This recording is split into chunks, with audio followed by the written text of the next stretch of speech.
आपकी सफलता को कोई रोक नहीं सकता। कि जब गोल होता है, लक्ष्य होता है, टारगेट्स होते हैं, तब आपको थकान नहीं आती, राइट? तब जाड़ा, गर्मी, बरसात कुछ भी महसूस नहीं होता है। लेकिन कब? जब आपका गोल स्पेसिफिक हो, पिक्चर तो क्लियर होनी चाहिए।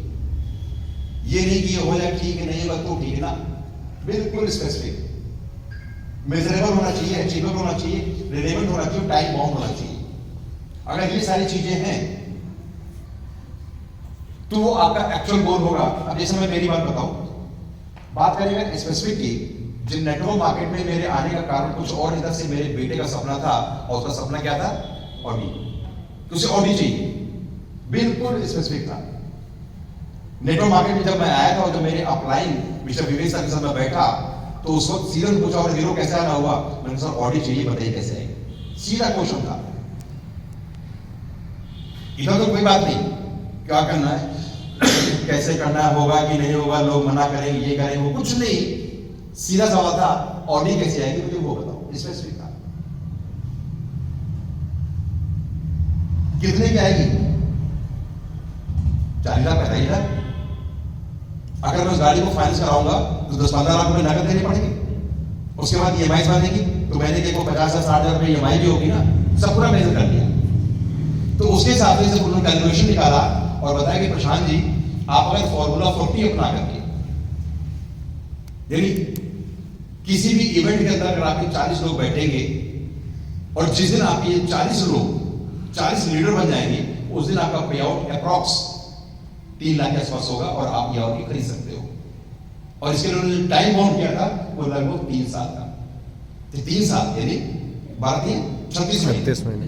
बोले अगर हर महीने आप 40 लोगों को किसी भी इवेंट में बिठाओगे और उस 40 लोगों में अगर एक व्यक्ति भी क्लिक कर गया, उसको समझ में आ गया, आपके लिए लीडर खड़ा हो जाएगा। और 40 महीने में 40 लीडर, राइट? तो एक एवरेज निकाला कि 30 साल में आपके 40 लीडर खड़े हो जाएंगे। Done sir. उस दिन मैंने फॉर्मूला 40 में काम स्टार्ट किया। जितने भी इवेंट होते थे लखनऊ के अंदर, मेरे कम से कम मिनिमम शुरुआत से 40 से ऊपर लोग बैठते थे। मैं लोगों को इवेंट में लाता था और उसका परिणाम यह हुआ कि धीमे धीमे 40 के 60 में 70 पे 80 बढ़ते बढ़ते एक समय ऐसा आता था कि जब 250 लोग, 300 लोग, 400 लोग केवल मेरे बैठे इवेंट में, किसी भी इवेंट में। उसका रिजल्ट ये हुआ कि जो गोल हमने लिया था 30 साल का, वो थोड़ा छोटा हो गया, 2.5 साल तक आ गया। और 2.5 साल भी नहीं लगे, मात्र 27 महीने के अंदर वो गाड़ी बेटे को मैंने दी। यानी ऑडी 27 महीने के अंदर। वो बिल्कुल क्लियर था, अचीवेबल था। भाई मुझे पता था कि मेरे सामने जो शख्स बैठे हुए हैं, उत्तम सर जो मेरे सीनियर बैठे हुए, वो ऑडी चला रहे हैं। अगर वो ऑडी चला सकते हैं तो प्रशांत भी चलाएंगे। जिस वक्त उत्तम जी ने मुझे प्लान दिखाया था, उस वक्त वो 2.5 लाख रुपए महीना कमा रहे थे। प्रशांत को बात मालूम है, अगर उत्तम जी 2.5 लाख रुपए कमा सकते हैं तो प्रशांत तुम भी कमाओगी। पिक्चर तो क्लियर थी, कोई डाउट था ही नहीं, अपने पे भरोसा था। सो काम स्टार्ट किया। काम क्या करना था? प्रोडक्ट्स यूज करना, लोगों को बताना, प्रोडक्ट्स को प्रमोट करना, दैट्स ऑल। सो अगर आपका गोल एकदम क्लियर है तो यकीन मानिए इस बिजनेस में बहुत कुछ है। और अगर गोल नहीं है, पिक्चर धुंधली है, तो यकीन मानिए सिर्फ और सिर्फ हमारे पास बहाने होंगे और कुछ नहीं होगा, केवल बहाने होंगे। इसलिए पॉजिटिव एंड की ग्रोथ माइंडसेट हमेशा पॉजिटिव रहेगा। क्योंकि अगर आपका बार बार नेगेटिव माइंडसेट बनेगा तो दिक्कत होगी। पॉजिटिव एटीट्यूड के साथ आप कुछ भी करोगे 100% सफलता मिलेगी। और अगर नेगेटिव माइंडसेट के साथ काम करोगे तो ग्रोथ नहीं आएगी। अब ये पॉजिटिव माइंडसेट क्या होता है? मैं क्या किसी के पास प्लान दिखाने के लिए बहुत पॉजिटिव हूं, ठीक है यार मैं करूंगा, सफल होऊंगा, लेकिन वहां जब पहुंचे तो जो भाई साहब मेरे अग्रवाल जी, शर्मा जी जो भी है, अच्छा तो समझा भी काम कर रहे हो। अरे यार ये तो हम 2 साल पहले करके छोड़ चुके। क्या हुआ? अंदर क्लिक किया ना, वहां से चले, लेकिन मेरे दिमाग में बात चल रही है यार वो 2 साल पहले करके छोड़ चुके हैं, वो पहले कोई छोड़ता नहीं है। ये बहुत सारी नेगेटिव चीज आ जाती है, तो आपकी सारी पॉजिटिविटी रहती है खत्म, राइट? मुझे पता था कि मुझे भी मना करने वाले लोग मिलेंगे, नेगेटिव लोग मिलेंगे, लेकिन मेरा जो पॉजिटिव एटीट्यूड था कि उत्तम सर अगर 2.5 लाख रुपए महीने कमा रहे हैं तो प्रशांत तू भी कमाएगा, कोई एडवर्ट था ही नहीं। अरे चंद लोग ऐसे नेगेटिव मिल जाएंगे क्या उनकी वजह से मैं मेरे बच्चे का सपना तोड़ दूं? मैं नेटवर्क इंडस्ट्री के अंदर केवल और केवल यही कमाया था, मुझे मेरे बेटे का सपना पूरा करना था, जो कि बाहर संभव नहीं था, बाहरी दुनिया में तो उसे नहीं कराया था।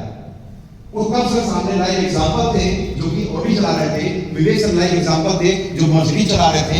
उत्तम सर 2.5 लाख रुपए कमा रहे थे एंड विवेक सर लगभग 2.5 लाख रुपए 2017 में कमा रहे थे। अगर ये 2 लोग कमा सकते हैं तो तीसरा भी कमाएगा। सीनेट टॉक में आपको बताता हूं, अपने पर भरोसा होना चाहिए। सो पॉजिटिव एटीट्यूड आप हमेशा रखिए एंड ग्रोथ माइंडसेट, लगातार आपको ग्रोथ लेनी है। इसलिए फोकस्ड, आपका फोकस क्लियर होना चाहिए। अगर फोकस क्लियर नहीं होगा तो डिस्ट्रैक्शंस आते रहेंगे आए दिन। अभी आप यहां से मोटिवेट होकर के जाओगे, 2-4 लोग मिलेंगे, उसमें कोई ना कोई नेगेटिव माइंडसेट का मिलेगा और आपका सारा पॉजिटिविटी निकाल बाहर कर देगा। सो आपको ऑलवेज अपना जो गोल रखा है उस गोल को फोकस रखिए। फोकस होना बहुत जरूरी है। विदाउट फोकस कुछ भी संभव नहीं है। मेरा फोकस क्या था कि मुझे 3 साल के अंदर 36 महीने के अंदर बेटे की गाड़ी लानी है। फोकस इतना स्ट्रॉन्ग कर दिया समय से पहले ही। फोकस यूं समझिए, हम लोग जो पढ़ते थे एक छोटा सा इंस्ट्रूमेंट हमारे ज्योमेट्री बॉक्स में होता था, गोल गोल सा लेंस होता था, उसके पीछे घंटी लगी रहती थी, क्या बोलते उसको,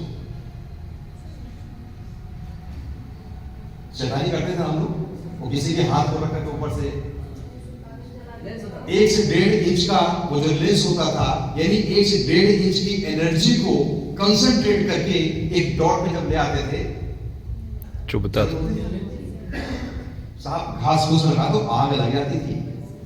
केवल 1.5 इंच की, सोचो 1 इंच या 1.5 इंच का जो व्यास होता था उसका, उस 1.5 इंच की सूरज की एनर्जी को कंसंट्रेशन से आग लग जाती है। सोच देखो, फोकस। और अगर जरा सा उसको आप सीखो एमएम में, थोड़ा हिलाते रहो एमएम में, ज्यादा नहीं, जरा सा, तो क्या होगा, आग लगेगी कभी? कभी नहीं। आपसे लग रहा हाँ अच्छा है, मैं कर दूंगा, बस यहाँ छोड़ो, इनको बताऊंगा, उनको बताऊंगा, सबको कर दूंगा। लेकिन बाहर निकले फिर माइंड डिस्टर्ब, चलो करके देखते हैं, फोकस ही क्या, चलो हो जाएगा तो ठीक है, फोकस ही ला। जब आप मिलने जाओगे, बात करने जाओगे, तो ना तो आप बात कर पाओगे ना वो सुनेगा। लेकिन अगर फोकस हो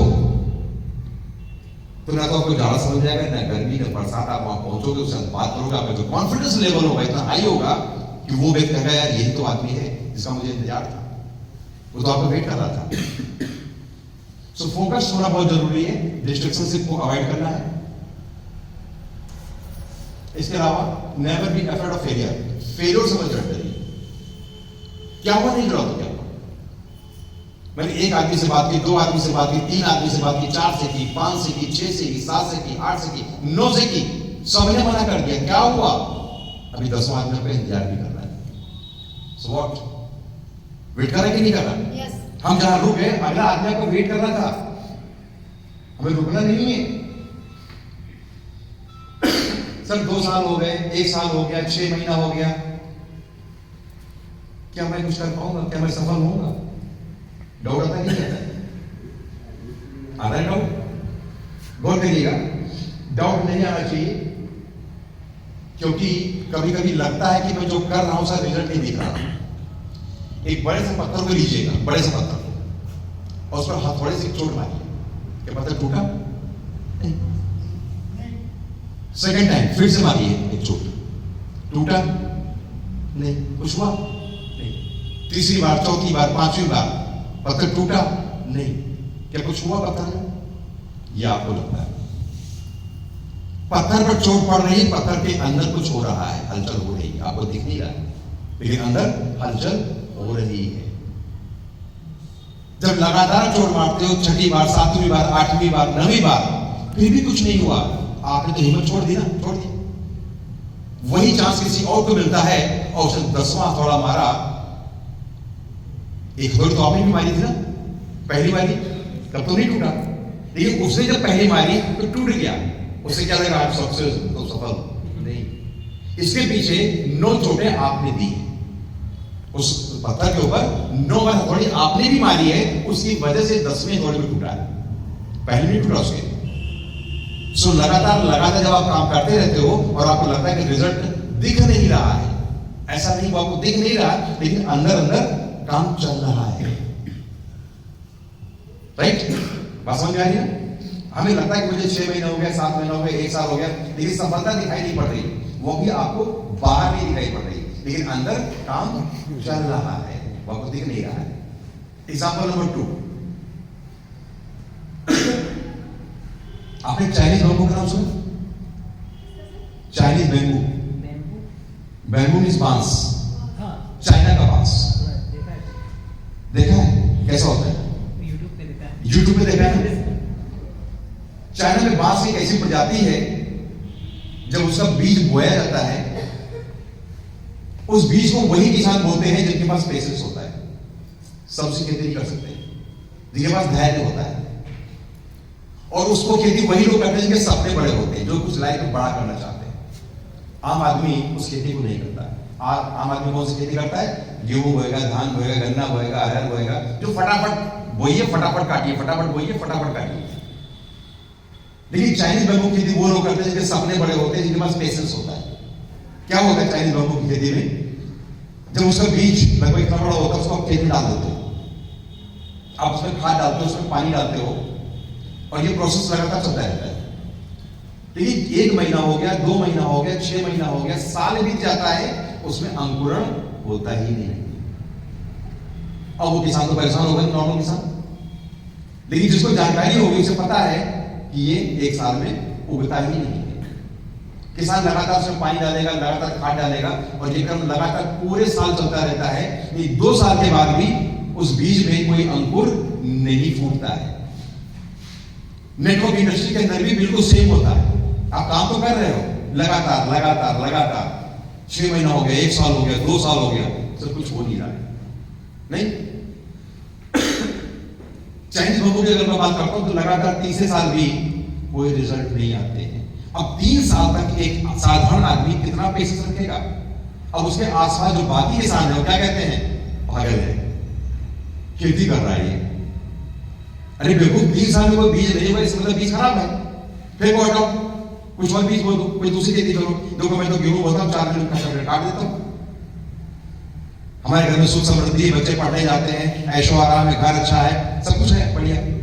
लेकिन वो किसान जो चाइनीज की खेती कर, चाइनीज बैम्बू खेती कर रहा है, उसके घर में तो आगे बढ़ रहे हैं, खाने के पैसे भी नहीं आ रहे हैं, परेशान है वो आदमी।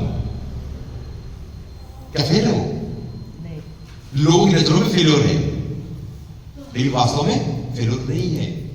14 साल भी बीत जाता है, लेकिन उसमें अंकुरण नहीं होता है। 5 साल तक कोई अंकुरण नहीं होता है। अब यहां तक किसी भी किसान का पेशेंस जवाब दे जाएगा, लोगों के लिए हंसी का पात्र हो जाता है। और भाई वेस्टीज चल रही है, और नदी क्या हाल चाल, ऐसे लोग पूछते हैं ना, इस पुदीना, इन्हें हास्य का पात्र बन जाते हो। 5 साल तक कुछ नहीं होता है, तो आपको क्या लगता है क्या उसमें कुछ हो नहीं रहा है? इन 5 सालों के अंदर उस पेड़ की खासियत है, बैम्बू खासियत है, वो 5 साल तक उसका अंकुरण ऊपर की तरफ होता ही नहीं है, उसका अंकुरण, उसकी जड़ें नीचे जाती है। उन 5 सालों में उस चाइनीज बैम्बू की केवल जड़ें बढ़ती हैं, और वो गहराई और गहराई और गहराई, वो गहराई में जाती है, ऊपर का अंकुरण नहीं होता है। नेटवर्क इंडस्ट्री के अंदर भी आपकी टीमें नीचे चलती नहीं चलती, डेप्थ में और डेप्थ में और डेप्थ में और डेप्थ में। इन 4-5 सालों में वो जड़ें धीमे धीमे अंदर की तरफ बढ़ रही, ग्रोथ ले रही है, बिल्कुल सेम चाइनीज खेती है। और यहीं पर जो लोग सर्विस कर रहे हैं, बिजनेस कर रहे हैं, कुछ आ नहीं रहता है। अरे मुझे लगा 95,000 रुपए आते हैं, 1 लाख रुपए कमाता हूँ, 50,000 रुपए महीने कमाता हूँ, है कि नहीं? तुम्हें तो 2 साल हो गए ना, पहले माना कि छोड़ दे इसको, इस चक्कर में आपको कुछ होता नहीं है। मैंने यहाँ पे मैक्सिमम को फेल देखा है, कोई पास होता ही नहीं है, ऐसी बातें होती नहीं होती। लेकिन 5 साल के बाद जब वो चाइनीज बैम्बू अंकुरण देता है, उसका अंकुर फूटता है, उसे किसान लगता है कुछ हुआ। और उसके बाद जब उसकी ग्रोथ बढ़ती है, 1 हफ्ता, 2 हफ्ते, 3 हफ्ते, 4 हफ्ते, 5 हफ्ते, 6 हफ्ते के अंदर उस चाइनीज बम्बू की जो लंबाई होती है वो 90 फीट जाती है। 90 फीट तक सोच सकते हो। अब लोग आश्चर्यचकित होते हैं, यार अभी तो तेरे साइकिल से घूम रहा था, आज ये मर्सिडीज लेकर के आ गया, है ना, ऑडी लेकर के आ गया। ये चाइनीज बम्बू की हकीकत है कि 5 साल से पहले उसका अंकुरण भी नहीं होता है और 5 साल के बाद जब वो बढ़ता है तो एक दिन में 1.5-2 फीट बढ़ता है। 6 हफ्ते के अंदर उसकी लंबाई मैक्सिमम 90 फीट चली जाती है, 90 फीट। ये खास बात है चाइनीज बम्बू की और बहुत कॉस्टली बिकता है। उसके बाद वो जो किसान होते हैं जो चिढ़ा रहे होते हैं, वो तो आम जीवन जी रहे हैं, पहले भी 5 साल से आम जीवन जी रहे हैं, लेकिन अब आम जीवन से असाधारण जीवन जीने की बारी किसकी है? जिसने 5 साल पेशेंस रखा। So network industry Chinese bamboo की तरह ही है, जहां पर कुछ दिन तो लगता है ये सफलता नहीं मिल रही, लेकिन जिस दिन मिलती है उस दिन आर पार की